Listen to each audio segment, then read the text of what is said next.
गुजरात से उमर जहां पहुंची है दिल्ली, जो कि प्रधानमंत्री नरेंद्र मोदी को अपना भाई मानती है और उनके राखी बांधती है। फिर मौका आया है कि वो प्रधानमंत्री नरेंद्र मोदी की कलाई पर राखी बांधेंगी। ऐसा लगता है कि भारत में खासकर के अंदर कितना ज्यादा सेलिब्रेशन की जाती है। छोटे सनातन धर्म है ही इस तरह का कि यार उसमें रक्षाबंधन क्या एक छोटा सा इवेंट है ना, जिस रक्षाबंधन है आज इंडिया में, और प्राइम मिनिस्टर मोदी की टीम जिसने अपनी स्पीच में उन्होंने बोला है कि हर मिशन में हम औरतों को जो है वो सबसे आगे रखेंगे और उनके लिए स्पेशल काम करेंगे, ना सिर्फ हिंदू औरतों के लिए बल्कि मुसलमान औरतों के लिए भी। हमेशा हमारे भारत के प्रधानमंत्री मुस्लिम पसमानदा बेटियों के लिए भी हमेशा बात करते हैं। क्योंकि मैं मुसलमान हूँ इसलिए मैं ये बात जरूर कहूंगी कि महिलाएं पीएम मोदी के कटआउट को राखी बांध रही हैं और ये हर साल की परंपरा है। मोदी जी के कटआउट को राखी बांधी जाती है और फिर मिठाई पेश की जाती है। इस रक्षाबंधन की खूबसूरती क्या है, क्योंकि भाई बहनों का इवेंट है। और अगर पाकिस्तान के मुस्लिम इवेंट्स की बात करें तो भाई बहनों के कोई इवेंट नहीं आते। हमारे रिश्तेदार की बेटियां भी हमारी बहनें ही होती हैं, ठीक है, तो हमारी वो कजन सिस्टर्स ही कहलाती हैं, हमारी शादियां नहीं होती। कि इस चीज की, इस भाई बहन की खूबसूरती का रिश्ता ये मुसलमान कभी नहीं समझे। अब आप बोलिएगा कि क्यों ऐसा मैम आप बोल रहे हैं? भाई हमारे यहाँ तो चचेरा ममेरा बचपन से लेकर के भैया बोलते हैं, बाद में सैया बोल करके कपड़ा खोल देते हैं निकाह के बाद। बड़े फेमस यूट्यूबर है, फीमेल यूट्यूबर पाकिस्तान से, उन्होंने ऑन कैमरा कहा है कि हमारे घर वाले हमारे सगे भाई के साथ भी घर पे नहीं छोड़ते अकेला। इससे आप अंदाजा लगा रहे हैं। तो आपने ये छोटा सा वीडियो देखा, आज रक्षाबंधन है ऑब्वियसली। उन्होंने बोला है कि मैं अपनी भारतीय बहनों के लिए सोच रहा हूँ, उनकी आसानी के लिए सोच रहा हूँ। देखिए, भारत के प्रधानमंत्री ने पिछले 9 साल में अपने मैसेजेस में ये बात बताई है कि उन्होंने शिक्षा पर बहुत ध्यान दिया है, उन्होंने युवाओं पर बहुत ध्यान दिया है, उन्होंने हमारे इम्प्रूवमेंट पर, हमारे डेवलपमेंट पर बहुत ध्यान दिया, और साथ ही साथ हमेशा हमारे देश की महिलाओं को उन्होंने सर्वोप्रिय और सर्वप्रथम रखा है।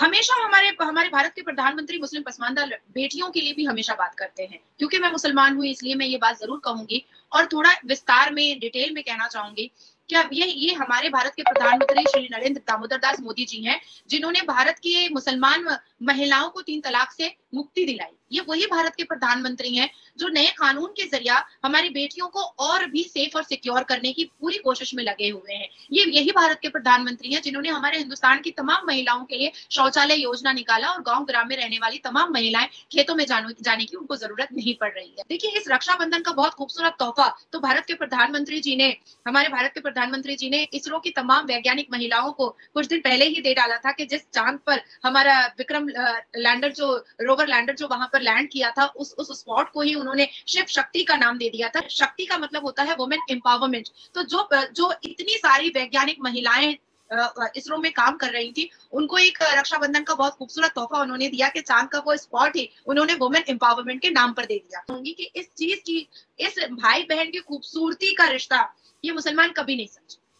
अब आप बोलिएगा कि क्यों ऐसा मैम आप बोल रहे हैं? भाई हमारे यहाँ तो चचेरा ममेरा बचपन से लेकर के भैया बोलते हैं, बाद में सैया बोल करके कपड़ा खोल देते हैं निकाह के बाद। तो अगर दूर से भी कोई बहन है तो वो बहन है, अगर कोई राखी की बहन है तो भी वो बहन है, फिर वो बहन के अलावा कुछ हो ही नहीं सकती है। निम्रा, आप लोगों ने कभी भी हिंदू धर्म और सनातन धर्म को पढ़ा नहीं है, उनकी किताबें नहीं पढ़ी हैं, इसलिए और ना ही कभी क्लोज में रहे हैं इसलिए जो सनातन और हिंदू धर्म में रिश्तों की मर्यादा, रिश्तों के बैरिकेड, रिश्तों की खूबसूरती, रिश्तों के जो एक इमोशनल जो एक अटैचमेंट होता है वो आप लोगों को नहीं पता है। रक्षाबंधन एक स्ट्रांगली बॉन्ड माना गया है सनातन धर्म के हिसाब से, जो भाई और बहन के अटूट रिश्ते को दिखाता है। भगवान कृष्ण और उनकी बहन दारूपादी के मोहब्बत को जिस तरह से दर्शाया गया है, जिस तरह से दिखाया गया है, जिस तरह से बताया गया है सनातन धर्म में, आप अगर सुनेंगी, आप अगर देखेंगी, आप अगर पढ़ेंगी तो आप इतनी इमोशनल हो जाएंगी कि आपकी आंखों में पानी आ जाएगा। जो भाई बहन की जो मोहब्बत दिखाई गई है भगवान कृष्ण और दारूपादी की, तो ये चीजें मुझे लगता है निम्रा के मुसलमान नहीं समझ पाएंगे। इस इमोशन को, इस मोहब्बत को, इस अटूट रिश्ते को, इस रिश्ते की खूबसूरती को, इस रिश्ते के मर्यादे को, इस रिश्ते के बंधन को, इस रिश्ते की इज्जत को, इस रिश्ते के रुतबे को, इस रिश्ते के रिस्पेक्ट को ये मुसलमान कभी नहीं समझ सकते, कभी नहीं। ये जो भाई बहन का रिश्ता है, ये जो रक्षाबंधन का रिश्ता है, ये सिर्फ और सिर्फ सनातनी समझ सकते हैं, क्योंकि उन्होंने अपने पूर्वजों में, क्योंकि उन्होंने अपने धर्म की किताबों में, क्योंकि उन्होंने अपने देवी देवताओं में, क्योंकि उन्होंने अपने गॉड और गॉडेस में इस रक्षाबंधन को बहुत खूबसूरत बंधन के तौर पर देखा है। अगर हम बात करते हैं प्राइम मिनिस्टर मोदी की, तो ये एक बहुत बड़ा कदम है कि जहाँ हम देख रहे हैं कि हर मिशन में उन्होंने ऐलान किया है कि हर मिशन में हम औरतों को जो है वो सबसे आगे रखेंगे और उनके लिए स्पेशल काम करेंगे, ना सिर्फ हिंदू औरतों के लिए बल्कि मुसलमान औरतों के लिए भी। मुसलमानों को समझाना मुमकिन नहीं, नामुमकिन है, क्योंकि वो अपनी फ्लेक्सिबिलिटी और अपने अपने मतलब सुविधाओं के हिसाब से वो इस्लाम को मोल्ड करते हैं, इस्लाम को फ्लेक्सिबल करते हैं जहां जहां पर अपनी मर्जी से हर चीज ये बना लेते हैं, फॉलो नहीं करते, जिनको अनफॉर्चुनेटली पढ़ते भी नहीं है। और पहली बार मैं पाकिस्तान के हिंदू भाइयों के लिए एक तोहफा लेकर के आई हूँ, और मैं पाकिस्तान के हिंदू भाइयों को मेरी तरफ से ये राखी गिफ्ट कर रही हूँ। हैप्पी रक्षाबंधन। जितने भी मेरे पाकिस्तान में हिंदू भाई हैं, मैं जानती हूँ कि वो बहुत अत्याचारित है, मैं जानती हूँ कि वो बहुत डिप्राइव है, मैं जानती हूँ कि वो खून के आंसू रो रहे हैं, मैं जानती हूँ कि उनको वहां पर इज्जत नहीं मिल रही है, मैं जानती हूँ। लेकिन ये बहन जो हिंदुस्तान में बैठी हुई है, इसके दिल में दर्द मेरे पाकिस्तान हिंदू भाइयों के लिए बहुत ज्यादा है, पाकिस्तान के हिंदू भाइयों के लिए सिर्फ बहुत ज्यादा है। तो मेरी तरफ से ये रक्षाबंधन मैं बांध रही हूँ पाकिस्तान के हिंदू भाइयों को कि अब और जाने मेरे हिंदू भाइयों की पाकिस्तान में ना जाए, उनको बम गोलियों से ना उड़ाया जाए, उनकी मंदिरों, उनकी आस्था की जगह को बम गोलियों से ना उड़ाया जाए। सनातन धर्म के लोगों के साथ जब कोई अत्याचार होता है तो मेरी आंखें रो देती हैं, मेरा दिल रो देता है। आज जो ये है इस तरह के, तो कोई ऐसे इवेंट्स ऑर्गेनाइज भी नहीं करवाए जाते पाकिस्तान में हिंदू कम्युनिटी के लिए। अगर हम बात करें, आज रक्षाबंधन है, सबको पता है रक्षाबंधन है। मैंने आज ही अभी थोड़ी देर पहले एक मतलब हिंदू लड़के से बात की, तो उसका कहना था, मैंने कहा लाहौर में ऐसा कोई फंक्शन हो रहा है, तो उसने कहा कि नहीं, बड़े लेवल पे तो नहीं होता, सब अपने अपने हिसाब से कर लेते हैं। तो ऐसा क्यों? तो पाकिस्तान की तो बात ही छोड़ देना, इसका तो पूरी दुनिया को भी पता है कि क्या केस है। It's a nut case process है। यही तो इंडिया की सॉफ्ट पावर है। और फिर दुनिया में आप किसी भी रिलीजन का मुझे एक फेस्टिवल बता दें, चाहे वो दुनिया में किसी भी फेथ आइडियोलॉजी का हो, ठीक है, किसी भी फेथ से बिलोंग करता हो, जो इतना कलरफुल हो, जिसमें भक्ति, प्रेयर प्लस आपका फन एक्टिविटी और ये XYZ डांस म्यूजिक वगैरह हर चीज हो, जो आप वो जो लोगों। इस रक्षाबंधन की खूबसूरती क्या है? क्योंकि भाई बहनों का इवेंट है, और अगर पाकिस्तान के मुस्लिम इवेंट्स की बात करें तो भाई बहनों के कोई इवेंट नहीं आते। तो इसकी क्या खूबसूरती और इसकी क्या चीज है जो कि इंस्पायर करती है, भाई बहनों की मोहब्बत को बढ़ाती है? देखें, भाई बहनों का तो मैं एक चीज इसमें और क्लियर करता चलूं, हमारे रिश्तेदार की बेटियां भी हमारी बहनें ही होती हैं, ठीक है, तो हमारी वो कजन सिस्टर्स ही कहलाती हैं, हमारी शादियां नहीं होती। इसके देखें, एक तो वुमेन एम्पावरमेंट झलकती है, भाई बहन का प्यार दिखाई देता है, प्लस इसके अंदर ये जो बेसिक कॉन्सेप्ट है ना, कि सिस्टर जो है वो दुआ मांगती है, प्रे करती है for the prosperity, success and health of her brother, और जो भाई को राखी बांधा जाता है वो इसलिए बांधा जाता है कि brother will always protect her sister and her interest. वो चाहे कैसे भी इंटरेस्ट हो, कैसे भी प्रोटेक्शन हो, जरूरी नहीं है। एक तो हमारे दिमाग में प्रोटेक्शन सुन के लड़ाई मारदार वो वाला हिसाब किताब आ जाता है। प्रोटेक्शन 1000 किस्म की होती है, ठीक है, तो वो 1000 किस्म की प्रोटेक्शन इसके अंदर इंक्लूड हो जाती है। तो हर रिलेशन को सेलिब्रेट करना भी एक वो है। और बात रही कि पाकिस्तान में बड़े फेमस यूट्यूबर है, फीमेल यूट्यूबर पाकिस्तान से, उन्होंने ऑन कैमरा कहा है कि हमारे घर वाले हमारे सगे भाई के साथ भी घर पे नहीं छोड़ते अकेला। इससे आप अंदाजा लगा रहे हैं। तो दोस्तों ये वीडियो यहाँ पर होता है समाप्त। आपने देखा किस तरीके से इस वीडियो में बात, फिर जंगल आ जाता है। तो ये जो डिफरेंट मिनिस्ट्रीज है, इन सबके बीच में चेकअप करके कोऑर्डिनेशन करना, तो ये नेटवर्क प्लानिंग ग्रुप का काम है। दूसरी चीज है गति शक्ति नेटवर्क प्लानिंग ग्रुप के साथ ही है, और इसका भी ऑब्जेक्टिव वही है कि right at first time culture जो है, जो मोदी जी बोलते हैं, उसको फरोख्त देना। अभी जो डेवलपमेंट निकल के आई है, इसमें हम 100 प्रोजेक्ट्स एक साथ शुरू करने जा रहे हैं, और ये एक क्रिटिकल प्रोजेक्ट है जो कि देश की जो मेजरली हम इसमें टारगेट कर रहे हैं, जो ट्रांसपोर्टेशन सेक्टर के जो अंदर जो मेजर जो हमारे प्रॉब्लम्स है उसको फिक्स करने के लिए। और इसमें हम जो फिलहाल जो बजट एलोकेट किए हम लोगों ने 5.89 ट्रिलियन के ये सारे प्रोजेक्ट्स हैं। बजट एलोकेशन अभी नहीं हुआ फर्दर, लेकिन ये इसका एस्टिमेशन है, और जो फेज वाइज ये कंप्लीशन होते जाएगा तो इनको जो बजट्स जो है वो मिलते जाएंगे। ऑल्सो ये सारे प्रोजेक्ट्स जो है स्पीड को कंसंट्रेट करके कि फास्टेस्ट कम टाइम में इसको ज्यादा डिलीवरी ला के दे रही है। 100 प्रोजेक्ट्स में अगर आप देखें तो 40 तो आपके हाईवे के प्रोजेक्ट हैं,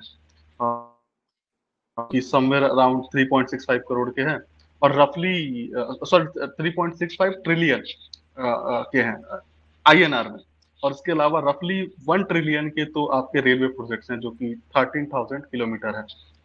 रेलवे से मैं अगर आपको के व्यूअर्स को सबको अपडेट करूं तो हमारा जो रेलवे इलेक्ट्रिफिकेशन जो है वो अब सिर्फ 6,500 बच चुका है RKM, और टीके में ये समवेयर अराउंड 13,000 किलोमीटर बैठता है, जो कि इस साल दिसंबर का टारगेट है। दिसंबर तक हमारा रेलवे ट्रैक 100% इलेक्ट्रीफाइड हो जाएगा, और कुछ अगर 100-200 किलोमीटर रहा तो फेब मार्च तक वो भी कंप्लीट हो जाएगा।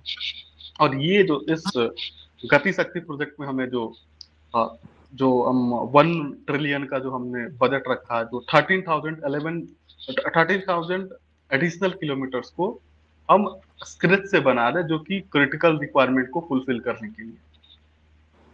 Nice, that's great. रिबाहा, आप मुझे बताओ, अभी रक्षाबंधन के मौके पे जिस तरह से एलजीबी के हवाले से पीएम मोदी ने 200 INR में 200 जो है उसका रेट डाउन कर दिया है। हालांकि हमारी तरफ ऐसा कुछ भी हो, ईद हो, शबरात हो, तो हमारे आलू टमाटर के रेट बढ़ जाते हैं, जबकि उस जानिब अगर बात की जाए तो एक त्योहार के मौके पे हर चीज़ जो है उन्होंने डाउन कर दी है। उसके अलावा ये जो 100 प्रोजेक्ट्स का जिसका बजट पास हुआ है 5.89 ट्रिलियन, जो कि छोटी अमाउंट नहीं है, इतना ह्यूज अमाउंट का बजट पास हुआ है 100 प्रोजेक्ट्स के लिए, जो कि बहुत बड़ी इनोवेशन है हिंदुस्तान के अंदर। बहुत एक कामयाब प्रोजेक्ट वो लोग इसको जो है ना अपनी आवाम के लिए रखने जा रहे हैं। क्या राय रखते हो आप इस पर? मैं भी, पहली बात तो ये है कि इंडिया की तरफ से इस तरह के अचीवमेंट्स, इस तरह के डेवलपमेंट प्रोजेक्ट्स, इस तरह के इनोवेशन के प्रोजेक्ट्स जो हैं आए दिन हम सुनते ही रहते हैं। और ये कोई बड़ी बात नहीं उनके लिए कि गति शक्ति के लिए 6 ट्रिलियन जो है वो एक उसके लिए बजट एलोकेट किया गया, और गति शक्ति एक बहुत बड़ा प्रोजेक्ट है। और मुझे पर्सनली तौर पे बड़ा पसंद है ये प्रोजेक्ट उनका। होता है ना कि बाहर से लोग जब आपको देख रहे हो एक मैदान में, अगर रेस चल रही हो, तो बाहर बैठा तमाशाई ज़्यादा अच्छे से बता सकता है कि अंदर क्या बेहतर चल रहा है, क्या नहीं अच्छा चल रहा। तो मुझे इंडिया का ये प्रोजेक्ट बहुत ज़बरदस्त लगा है, और जिस तरह उन्होंने बजट एलोकेट करवाया, तो पाकिस्तान का यहाँ से तो दूर दूर तक कोई लेना देना नहीं है। और दूसरी जानिब जो है आज रक्षाबंधन है, और रक्षाबंधन शुरू हो चुका हुआ है। हम रात को ही प्रोग्राम कर रहे हैं तो शुरू हो चुका हुआ है। तो उस सब की तो सबसे पहले मैं सबको बधाई देना चाहूँगी कि सब जो है पूरे भारत को रक्षाबंधन बहुत बहुत मुबारक हो। और यकीनन सब यानी कि ये जो त्यौहार है सब बहुत बिजी होंगे आज तो। और इस पर प्राइम मिनिस्टर नरेंद्र मोदी जी ने जो अपनी आवाम के रिलीफ के लिए उनको फैसिलिटी दी है कि 200 रुपये LPG कम की जाएगी, उनका रेट डाउन कर दिया जाएगा। और पाकिस्तान में कोई इवेंट हो तो सबसे पहले रेट ये आसमानों को छू रहे होते हैं। हम चांद में जाए जो वो तो आसमानों को छू रही होती है। हिंदुस्तान टाइम्स की एक वीडियो है, और हमारे सोशल मीडिया पर ही कुछ यूट्यूबर्स हैं, उन्होंने ये वीडियो बनाई थी। तो एक पाकिस्तानी ये कह रहा है, उसे हिंदुस्तान टाइम्स में भी अपने चैनल पर लगाई थी क्योंकि वो वीडियो इतनी हिट गई थी। उसमें कहता है कि यहाँ पे बिजली है, यहाँ पे पानी है। उसने कहा नहीं है, तो हम भी तो चांद पे ही रह रहे हैं हम भी तो चांद पे ही वो नहीं देखा एक आदमी खड्डों पर से जा रहा है और उसने चांद वाला पूरा कॉस्ट्यूम पहना हुआ है, मून कॉस्ट्यूम पहना हुआ है, और खड्डों पर से गुजर के पहले वीडियो पूरी बन रही है और ये हम चांद पे लैंड हो चुके हैं, उतनी देर में पीछे से ट्रैफिक और सड़क दिखा देते हैं। वो वीडियो भी वायरल हुई थी, कीचड़ है नीचे। पिक्चर्स वायरल हुई है, उसकी पिक्चर्स भी वायरल हुई है, और बड़ा ही वो अजीब सा ही हम तभी तो हमारे हैप्पी इंडेक्स में हमारी जो चीज़ें वो मतलब सबसे हैप्पी रहते हैं। ना कोई काम करेंगे ना कुछ करेंगे, तो इसलिए हम हैप्पी रहेंगे, और इसी को ही बस सब कुछ मान के चलेंगे कि हम कुछ करेंगे नहीं लेकिन खुश रहेंगे। All is well. तो मैविश बात ये है कि कोई भी अगर त्यौहार आता है तो इंडिया में चीज़ें बहुत सस्ती हो जाती हैं, और प्राइम मिनिस्टर नरेंद्र मोदी जी वो अपने आवाम के लिए हर इवेंट हो चाहे जो मर्जी हो, उनके आवाम को रिलीफ मिल रहे हैं। वो अपने मुल्क के इंटरेस्ट के लिए काम कर रहे हैं, तभी उनका मुल्क जो है वो आज 5वीं बड़ी सुपर पावर बन गया। और आने वाले टाइम में ये कहना गलत नहीं होगा कि तीसरी बड़ी सुपर पावर भी वो जल्द बन जाएगा। जर्मनी को जो आज इकॉनमी और जो सिचुएशन वहाँ पे चल रही है, उससे ये नज़र आ रहा है कि 2024 के स्टार्ट में ही इंडिया जो है वो जर्मनी को भी बीट कर देगा, तो पीछे उसको बीट कर चौथी बड़ी सुपर पावर बन जाएगा। पहले यूके को बीट किया था, जो कि एक बहुत बड़ा मूव था, और किसी को बिलीव ही नहीं हो रहा था कि भाई इंडिया जो है वो यूके को बीट कर देगा आने वाले टाइम में। और वाकई इंडिया ने ये कर दिखाया है कि जितने सख्त ख़राब हालात चल रहे थे उन्होंने यूके की इकोनॉमी को बीट कर दिया। तो ये एक बहुत बड़ा मतलब एक बहुत बड़ा मूव था उनके लिए। ये बात तो अलग रह गई, वहाँ के ओरिजिनेटेड लोग हिंदुस्तान के, इंडियन ओरिजिनेटेड यूके के प्रेसिडेंट तक बनने जा रहे हैं। अच्छा जुनेद जी, बीइंग एन इंजीनियर, आप हमें बताएं रीजनल जियोपॉलिटिक्स में जो है कितना पोटेंशियल इम्पैक्ट है इस चीज का, ये जो 100 प्रोजेक्ट्स के लिए बजट पास हुआ इस चीज का, गति शक्ति का?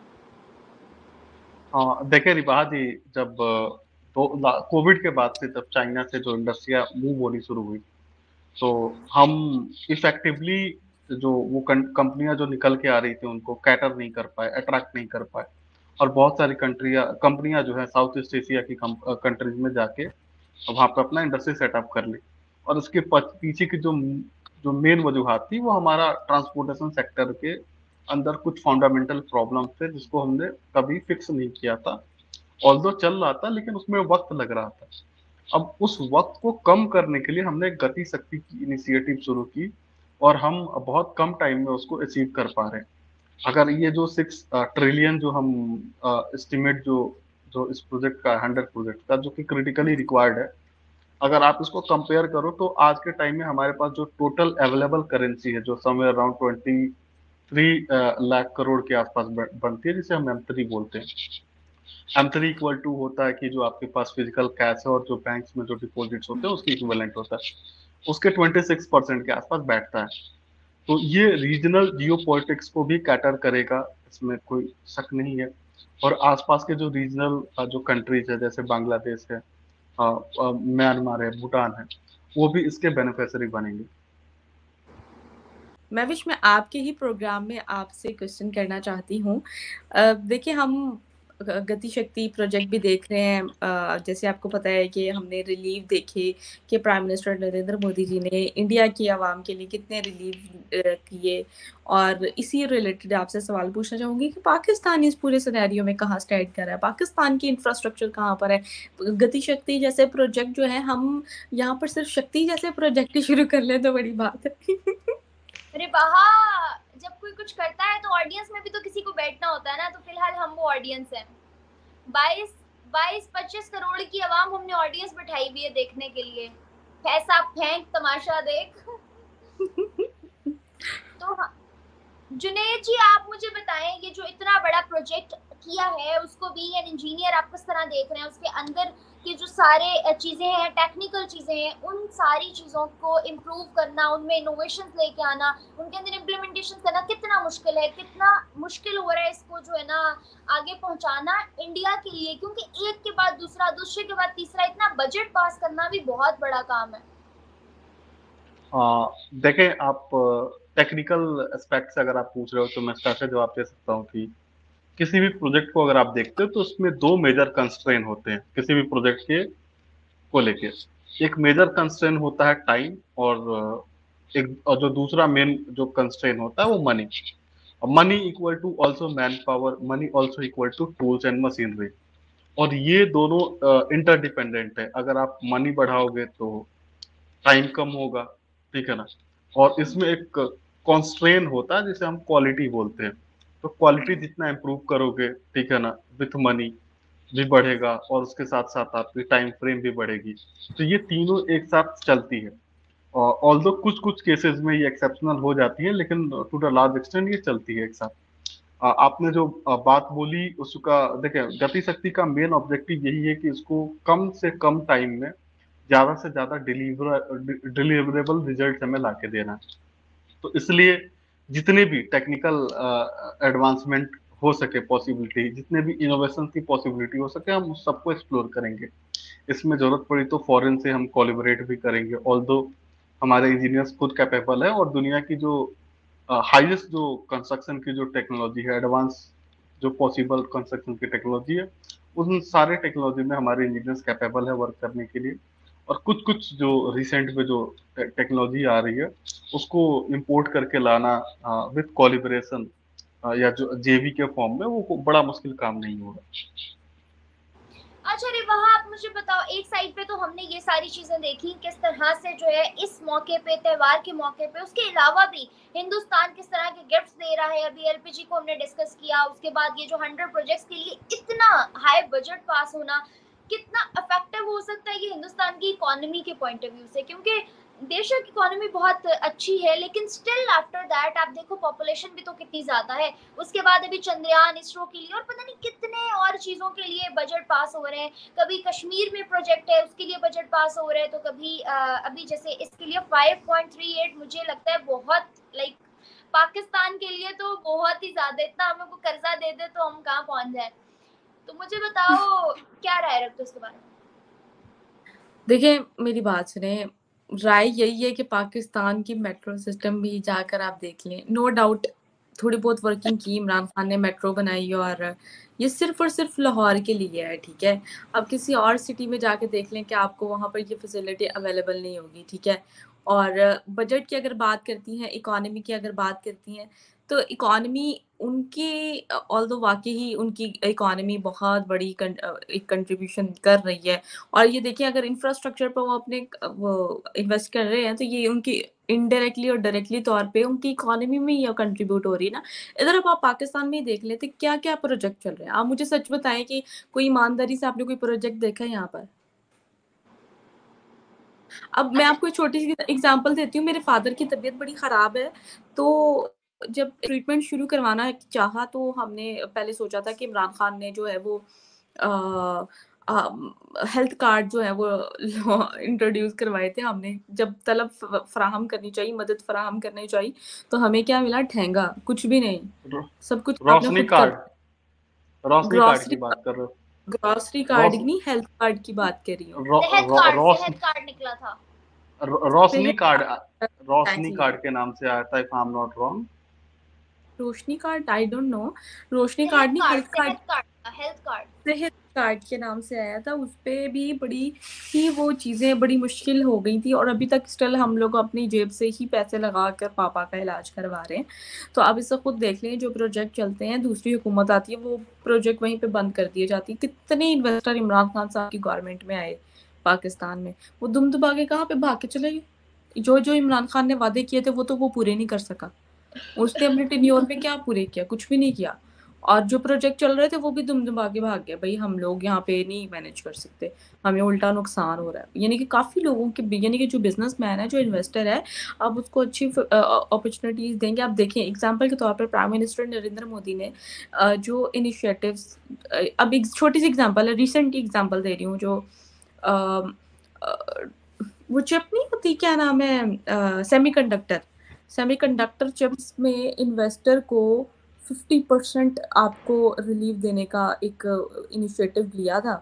और किस तरह जो है वो सारे इन्वेस्टर कितने ज़बरदस्त तरीके से वो पाकिस्तान कह रही हूँ, इंडिया में दुम दबा कर आ रहे हैं। और ये होता है ना कि वो उनको, और सबको ये भी पता है ना कि जो वादे उन्होंने किए हैं वो पूरे करेंगे। जबकि पाकिस्तान में एक ट्रस्ट किया था इमरान खान साहब पर, लेकिन इमरान खान साहब ने अपनी गवर्नमेंट में यू टर्न लिए। अब यू टर्न लिए, अब जो उनके साथ हो रहा है उनके साथ भी वापस यू टर्न, जेल चल। अच्छा जुनेद जी, जब रिवाहा ने बोलना शुरू किया था तो आप बड़ी क्रूअल स्माइल के साथ उसकी एक बात को सुन रहे थे। क्या वजह है, क्यों? क्या आप रेलवे, इंफ्रास्ट्रक्चर, इन सारी चीजों, जब रिवाहा ने कहा कि यहाँ भी प्रोजेक्ट्स पे काम हो रहा है और इन चीजों पे, क्यों क्रूअल स्माइल दे रहे थे आप? बात क्रूअल स्माइल की वजूहात जो है हकीकत है, जो कि तल्ख है। और आप भी एग्री करोगे कि जो आपके जो लाहौर मेट्रो जो शुरू हुए थे, सॉरी पेशावर मेट्रो जो शुरू हुए थे, अगर मैं गलत नहीं हूं तो 12-13 साल हो गए और अभी तक फर्स्ट माइलस्टोन भी कंप्लीट नहीं कर पाई और ऑलमोस्ट 20 टाइम्स ओवर वैल्यूड हो चुकी है प्रोजेक्ट। इसके अलावा आपने ऑरेंज मेट्रो बनाया, दुनिया का पहला मेट्रो मैंने देखा जो डीजल से चलता है। और हद तो तब हो गई जब डीजल खत्म हो गई तो लोग को धक्का मार के स्टेशन तक ले जाना पड़ा। तो ये बड़ा अजीब हुआ था, मैंने रिवाहा को बताया भी था इस बारे में ठीक है। इसके अलावा आपको जो बंटवारे के टाइम पे 7,000 किलोमीटर का रेलवे ट्रैक मिला था और रफली इतना ही 1,000 किलोमीटर का हमें भी ट्रैक मिला था। तो जो 7,000 किलोमीटर का जो ट्रैक है आपके पास, आज वो घट के 5,000 किलोमीटर का ट्रैक हो चुका है। और हमारे यहाँ जो 7,000 किलोमीटर का ट्रैक था, आज के डेट में 66 या 67,000 किलोमीटर है, जो कि अभी मैंने रिसेंटली कंपाइल किया था टोटल जितने भी रूट्स हैं उनके जो TKMs हैं। और इसमें मजीद 13,000 किलोमीटर ऐड होने वाला है, ये जो आज हम डिस्कशन करें PM गति शक्ति से। तो ये रफली आपके 80,000 किलोमीटर रूट किलोमीटर हो जाएगा और समथिंग अराउंड 1,25,000 या 1,30,000 किलोमीटर ट्रैक किलोमीटर हो जाएगा। तो ये डिफरेंस है। तो कोई कंपैरिजन बनता है कि हमने 7,000 किलोमीटर से 1,30,000 किलोमीटर तक चले गए और आप 7,000 किलोमीटर से 5,000 किलोमीटर तक चले गए, तो इसका कोई कंपैरिजन ही नहीं बनता। ऊपर से आपने जो ML1 शुरू किया था, ML1 की साथ ये था कि बड़ी अच्छी अच्छी बातें बोली गई थी, उसका जो प्रेजेंटेशन था बड़ा शानदार था, मैंने भी देखा उसको। ML1 में बोलते हैं कि आप जितने भी लेवल गेट्स हैं उनको ये लेवल गेट्स जो होंगे उसको सब हटा देंगे और उसके ऊपर ROB डाल देंगे या RUB डाल देंगे, जो ब्रिज बोलते हैं, या तो रेल के ऊपर ब्रिज या रेल के नीचे ब्रिज। उसके अलावा आप उसमें ये भी था कि जितने भी आपकी ट्रैक्स होगी ML1 में वो टोटल फेंस्ड होगी। तो ये तो हमारे यहाँ भी नहीं थी, मैंने भी देखा तो बोला कि ये क्वाइट इंटरेस्टिंग है, लेकिन काम ही शुरू नहीं हुआ तो अच्छी अच्छी बातें बोलने का क्या मतलब। अच्छा रिबाहा बात अभी ठीक की है। देखिए महविश मेरी बात सुने, कंपैरिजन तो कोई नहीं बनता। जुनैद ने भी बात बिल्कुल ठीक की है। एक मतलब 5वीं बड़ी सुपर पावर और पाकिस्तान की इकोनॉमी आपके सामने कहाँ पर जा रही, कंपैरिजन तो कोई भी नहीं बनता। ये जो शुरू में लोग कंपैरिजन करने बैठे थे ना, जिसमें मैं भी शामिल थी, तो अब तो मुझे भी हंसी आती है कंपैरिजन कहाँ से कहाँ किया जा रहा था। तो अपने आप पे भी इंसान को कभी कभी इस तरह के एक्ट्स करते हुए भी हंसी आ जाती है ना, कि यार पहले इंसान क्या था और अब क्या था। तो जब पाकिस्तान का अगर कंपैरिजन करें तो पाकिस्तान का कंपैरिजन किसके साथ बनता है? अब तो पाकिस्तान का कंपैरिजन श्रीलंका के साथ भी नहीं बनता महविश। रिबाहा अगर इन्होंने बात की इंफ्रास्ट्रक्चर की, अभी गति शक्ति आपके सामने है कि क्या चल रहा है और किस तरह से जो है ना प्रोजेक्ट्स हो रहे हैं। इसको देखते हुए अगर बात करें रेलवे और इंफ्रास्ट्रक्चर की, तो मुझे बताओ कितनी इंपॉर्टेंस रखता है, जो इंडिया ने इस चीज को भी जो है निगलेक्ट नहीं किया, इस चीज को भी माइंड में रख के सामने रख के इस पे भी इतनी वर्किंग हो रही है, कितनी इंपॉर्टेंस रखता है ये जियोपॉलिटिकल पॉइंट ऑफ व्यू से इंफ्रास्ट्रक्चर और रेलवेज का बेस्ट होना। देखें बहुत बड़ी ये एक इम्पोर्टेंस रखता है, आपके सामने है। इन्वेस्टर इसको ही देखकर, जब आपके मुल्क का इंफ्रास्ट्रक्चर स्ट्रांग होगा तो आपका जो इन्वेस्टर है, बाहर का जो फॉरेनर है, वो इन्वेस्टर है, वो आपकी कंट्री के इंफ्रास्ट्रक्चर को देख के ही आपकी कंट्री में इन्वेस्टमेंट करेगा। लेकिन प्रभाहा हमारे मुल्क के लोगों को तो ये कहना इन चीजों से घंटा फर्क नहीं पड़ता। जैसे उन्होंने कहा चांद पे जाके क्या तीर मार लिया था, ना भी जाते तो क्या चला जाना था, एमी पैसे जाया किए। तो उनका तो ये भी कहना है यार रेलवे नहीं चल रही, बस तो चल रही है ना। पब्लिक रिएक्शन तो देखती होंगी आप सबके। जी जी मैं देखती हूँ, लेकिन अब फिर ऐसे ही आप क्या कर सकते हैं लोगों का। जुनेद जी आप क्या कहेंगे इस पर? लाहौर से लायलपुर आपको 2 घंटे लगते हैं बस से जाने में। ट्रेन से यही जर्नी आपको ऑलमोस्ट 1 घंटे में कवर भी कर सकते हो। ठीक है, correct me if I am not wrong. और दूसरी बात आपने बोली कि क्यों हम रेलवे को इतनी प्रीफरेंस देते हैं। सिर्फ रेलवे को की बात नहीं है, बात यह है कि अंग्रेजों के ज़माने में ही इंडियन रेलवे को मिलिट्री लेवल का स्ट्रेचर मिला हुआ था। जितनी इम्पोर्टेंस ब्रिटिश एरिया में मिलिट्री की थी, उतनी इम्पोर्टेंस एक रेलवे के ऑफिसर्स की थी, रेलवे नेटवर्क की थी, क्योंकि वो आपके क्रिटिकल जो लोकेशंस है वहाँ पे मिलिट्री पॉइंट ऑफ व्यू से उनके हिसाब से अच्छा था। लेकिन बाद में आज़ादी के बाद हमने इसको एक सिविलियन अदारा बनाया और एक अच्छा जो पब्लिक ट्रांसपोर्ट का मोड है उसको हमने बनाया। आज के डेट में मोस्ट जो प्रीफर्ड जो मोड ऑफ ट्रांसपोर्ट है इंडिया में वो रेलवे है। और मतलब ऑस्ट्रेलिया की जितनी पॉपुलेशन है ना, उतनी तो एक दिन में हमारे यहाँ लोग रेल से गुजर जाते हैं। तो ये बहुत अजीब है हमारा रेल, और बहुत ज़रूरी था इसको करना, क्योंकि जिस तरह के हम चैलेंजेस को फेस कर रहे हैं उस कंडीशन में हमें नहीं लगता कि अगर हमारे पास रेलवे के अलावा कोई और अल्टरनेटिव होता तो हम उसको फुलफिल कर पाते। अगर हर इंडियन अपने घर में कार ले ले तो हमारे पास तो इतने रोड है नहीं कि हम उसको चलाएंगे, लास्ट में हमें समुद्र में रोड बनानी पड़ेगी।